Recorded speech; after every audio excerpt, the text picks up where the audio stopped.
அஸ்ஸலாமு அலைக்கும். வாங்க பிஸ்மில்லா.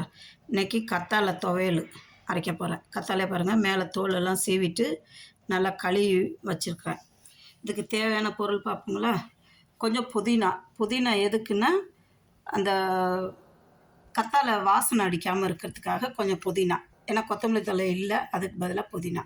அதுக்கு தேவையானது பாருங்கள், கொஞ்சோண்டு உளுத்தம்பருப்பு, கொஞ்சம் கடலப்பருப்பு, கொஞ்சம் புளி, வெங்காயம், வெள்ளைப்பூண்டு, கொஞ்சம் பெருங்காயம், 2 வரமிளகாய், தேவையான அளவு உப்பு, கொஞ்சம் நல்லெண்ணெய். இதை எல்லாம் வதக்கணும்.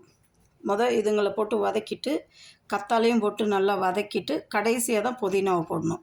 புதினாவை போட்டு வதக்கி எடுத்து நீங்கள் அரைச்சிட்டு இட்லி, தோசை, சாப்பாடு கூட சாப்பிட்லாம். இது அவ்வளோ நல்லது, ஹெல்தியானது வேறு. பிபி, சுகர், கொலஸ்ட்ரால், கேன்சர் எல்லாத்துக்குமே ரொம்ப நல்லது. இன்ஷா அல்லாஹ் நீங்களும் ட்ரை பண்ணி பாருங்கள். உங்கள் வீட்டில் அல்லாஹ் ஹைர் கரே.